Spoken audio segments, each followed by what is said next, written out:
Hi everyone, ಶರಣು ಶರಣಾರ್ಥಿಗಳು.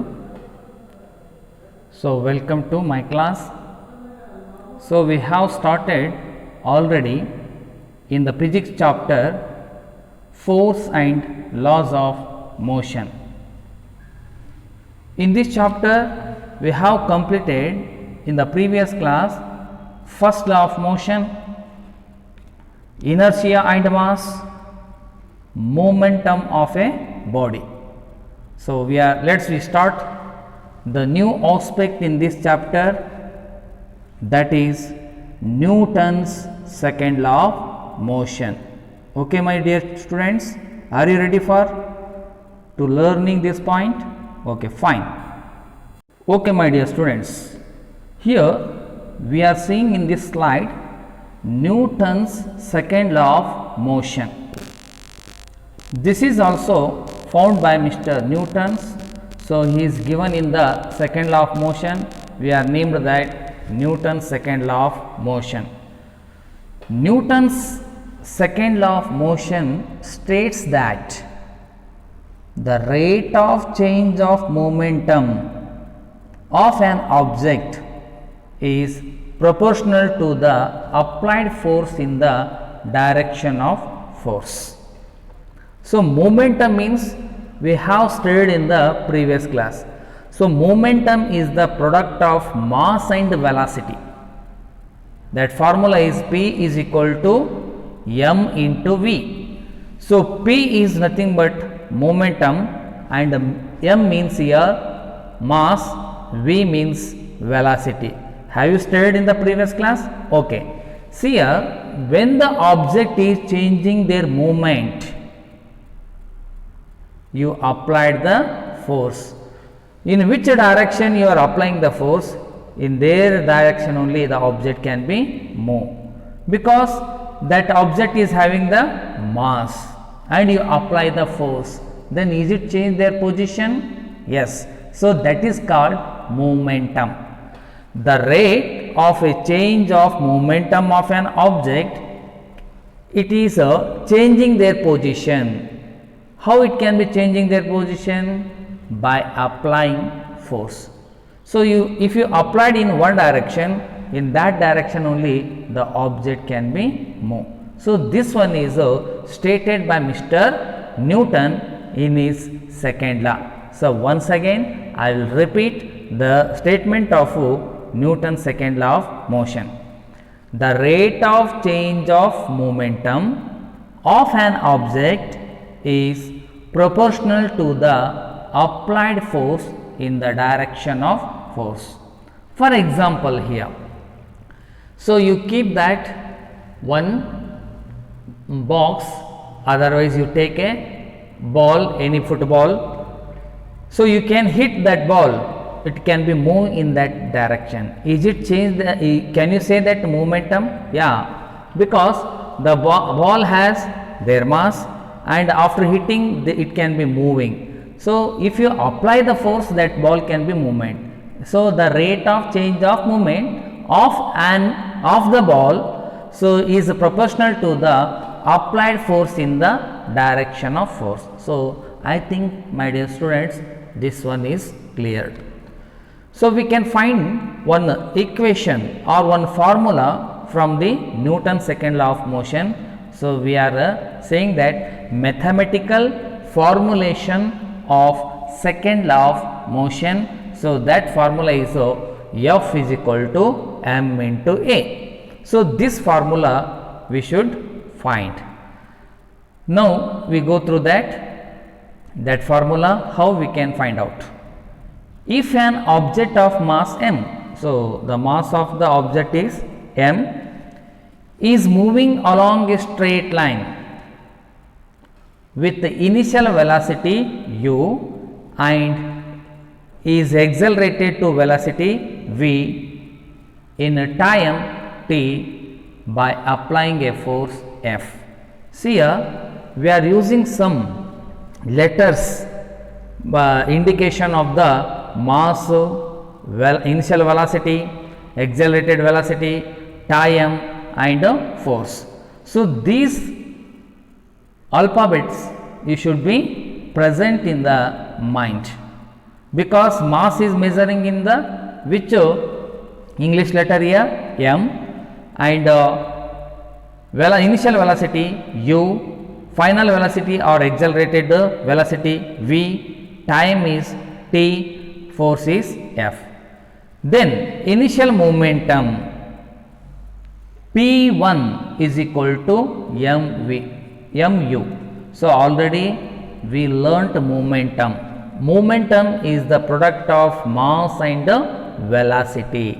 So that formula is P is equal to m into v. So here initial velocity P1 is equal to mu is there. Final momentum P2 is equal to mv.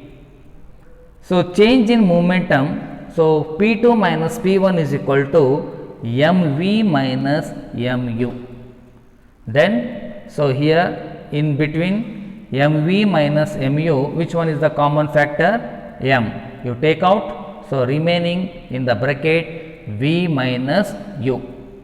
Now you can see the rate of change of momentum. When it possible, if we apply the force, then it can be change the momentum. So that time we can measuring the time. So therefore we can write it, the rate of change of momentum is equal to m in the bracket v minus u divided by t. Okay, so that line is come upside. So if you don't mind, that is nothing but divide. Okay, or the applied force F is directly proportional to m in the bracket v minus u divided by t, or you may write it F is equal to, so we are removing that alpha or proportional. So instead of proportional we are using k. So k is a constant of proportionality. So F is equal to k m in the bracket v minus u divided by t. So you already studied in the first chapter in the physics motion. A is equal to acceleration formula, A is equal to v minus u divided by t. So in the place of v minus u divided by t, you should be write it A. Okay. So F is equal to k m a. What is the formula of acceleration here? A is equal to v minus u divided by t. So that's why in that formula we are using the A. So here we found that F is equal to k into m into A, where k is a constant of proportionality, or we can write it F is equal to m into A. So this is the mathematical formula of second law of motion.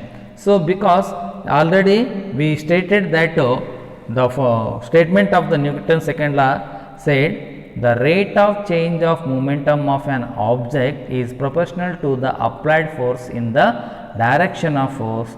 That formula F is equal to m into A. The SI unit of mass is kg and the acceleration is meter per second square. So the unit of force is kg meter per second square. So otherwise you can write it to Newton. So its symbol is N. So F SI unit is Newton, otherwise kg meter per second square. So this is the second law of motion. So are you understood, my dear students? Okay, so we will discuss in the next slide. Okay, fine.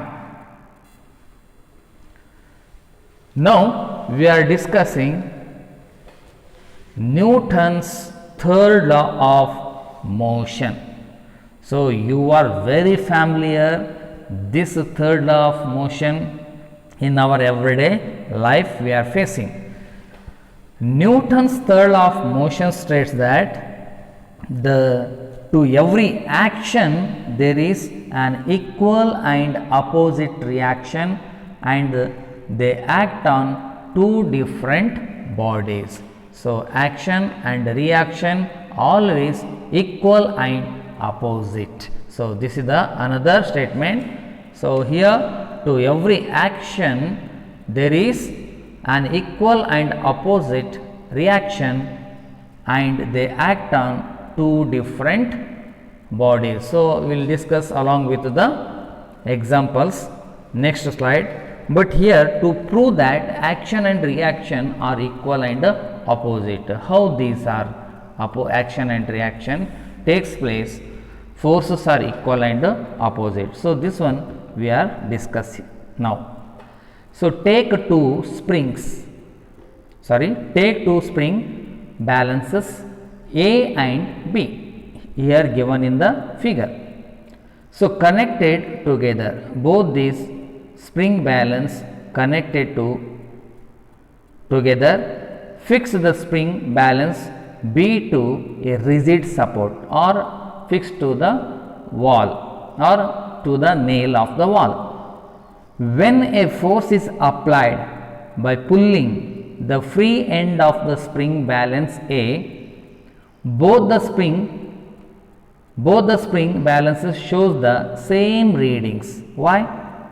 You are applying the force to the A balance spring, it shows that same reading in between the A and B, because applied force to the A balance and it shows that similar in the B balance also.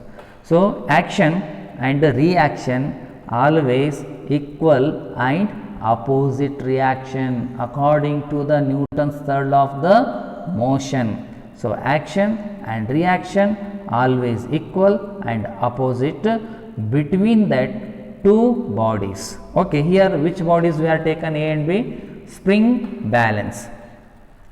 This shows that the force exerted by the spring balance A on B is equal but opposite. See, observe that both the balances.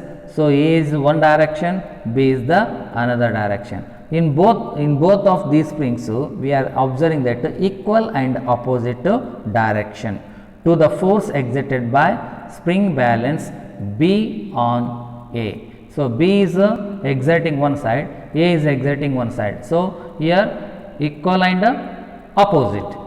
The force exerted by the spring balance A on B is action and the force exerted by the spring balance B on A is a reaction. So, you are applying the force A, so action is going on B and the force is exerted by the spring balance B and B on A is called reaction. So, this is the one of the great Newton's third law of the motion.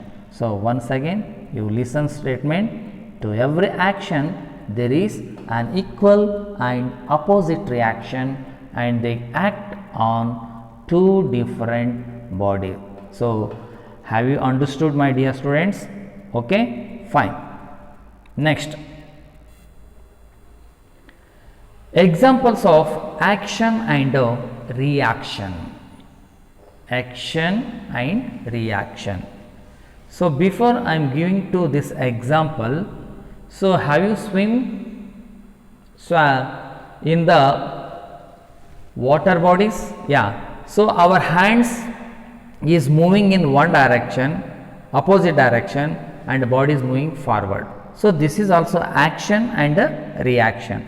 So, you can understand very well by this example. First one, when a bullet is fired from a gun, it exerts a forward force, that is called action on the bullet, and the bullet exert a equal and opposite force on the gun, reaction, and then the gun is recoils. See, bullet is moving in forward direction, the gun is coming that backward direction. That's why the soldiers are holding the gun to the right chest of the body.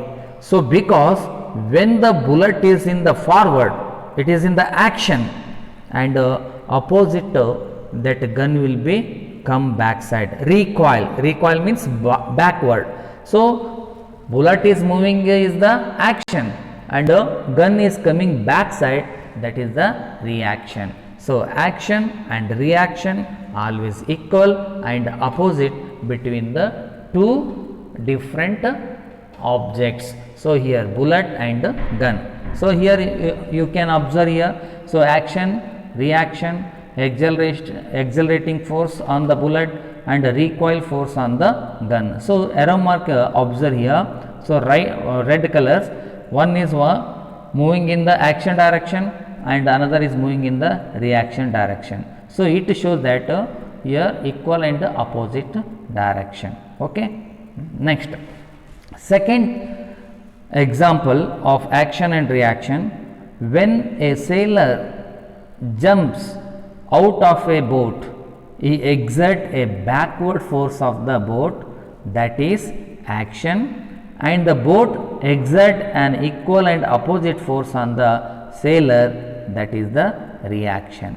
So and the sailor jumps forward. So here boat is moving backside, it is the action, and next to the sailor is jumping in the forward direction, that is the reaction. So again it is related to the Newton's third law of the motion. So next point, next examples, third one is when an air filled balloon is released, the force of the air coming out of the balloon, that is the action. Already you have played in the childhood time. So exert an equal and opposite force on the balloon is the reaction, and it move upward. So take a balloon, fill the air, so hold the mouth of the balloon and you can leave it their mouth, so the balloon move upward. Is it? So the balloon is moving upward means that is action, and air is coming outside, that is the reaction. Okay. And next air coming out of the balloon, that is the action, and the balloon is moving forward, that is the reaction. So it is the action and the reaction. So same principle or law is applying in the rocket also. When a rocket is fired, the force of the burning gases coming out, that is the action, exert an equal and opposite force on the rocket is the reaction, and it moves forward or upward. So these are all the examples of related to the Newton's third law of motion. So remaining points we will discussing in the next class. So thank you my dear students. Sharanu Sharanarthi. So you can derive the formula in your home, practice well. So next class we can see their related problem, that is the conservation of momentum is there. That conservation of momentum is very important aspect in this chapter. So after completion of this chapter, so I will solve the problems in this chapter. So thank you my dear students. Once again Sharanu Sharanarthigalu.